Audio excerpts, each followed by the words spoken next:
L'histoire de la princesse Amina et du royaume de Zazo. Il y a plusieurs siècles, dans l'Afrique de l'Ouest, vivait une princesse nommée Amina, héritière du royaume de Zazo. Amina était une femme forte, connue pour sa sagesse, sa beauté et son courage. Dès son plus jeune âge, elle fut formée à l'art de la guerre, aux stratégies militaires, à la politique et à la gestion de son royaume. Sa détermination à succéder à son père, le roi Nikato, était indéfectible. Amina grandit dans un royaume prospère, mais le temps de son accession au trône n'était pas encore venu. Le royaume de Zazo, comme beaucoup d'autres dans la région, était souvent en guerre avec ses voisins. Les conflits faisaient partie intégrante de la vie de la région, et la jeune princesse rêvait de prendre les armes et de diriger ses troupes sur le champ de bataille. À l'âge de 30 ans, après la mort de son père, Amina prit enfin le trône. Mais son accession au pouvoir ne fut pas aussi joyeuse qu'elle l'avait espéré. Son ascension fut marquée par des luttes internes au sein du royaume et des complots parmi ses propres conseillers. L'un des plus proches alliés de son père, un homme de confiance, trahit Amina en essayant de prendre le pouvoir pour lui-même. Cette trahison marqua le début d'une longue période de conflits internes et de luttes de pouvoir.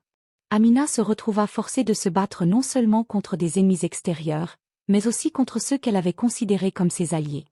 En dépit de sa bravoure et de ses compétences stratégiques, son royaume fut profondément divisé. Au fur et à mesure que les années passaient, Amina mena ses armées à de nombreuses victoires, agrandissant les frontières de son royaume, mais à un coût terrible. Chaque victoire était marquée par la perte de nombreux soldats, amis et conseillers. La guerre et la trahison l'avaient profondément changée, et elle commença à devenir une dirigeante solitaire, de plus en plus méfiante et fermée.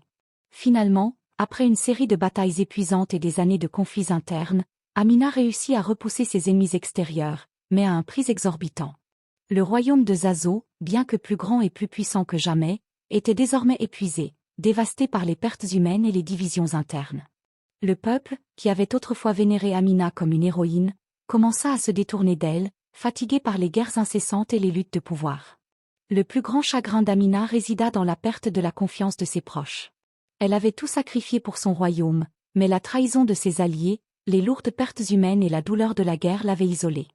Elle se retrouva seule, une reine sans héritier, sans allié véritable, dans un royaume qui avait perdu sa joie et sa prospérité. Les années passèrent, et la guerre se calma peu à peu. Amina, désormais vieillissante, se rendit compte que, bien qu'elle ait consolidé son royaume et renforcé son pouvoir, elle n'avait jamais trouvé la paix intérieure. Elle avait été une grande guerrière et une dirigeante visionnaire, mais le coût de son pouvoir avait été trop élevé. Le peuple de Zazo, qui un jour chantait ses louanges, commença à se souvenir de l'époque où le royaume était heureux et prospère, avant que les guerres et la trahison ne ravagent tout. Le plus grand chagrin d'Amina fut de réaliser qu'elle n'avait pas réussi à apporter la paix et la prospérité à son peuple, comme elle l'avait rêvé. Elle mourut seule, dans un royaume à peine reconnaissable de ce qu'il avait été.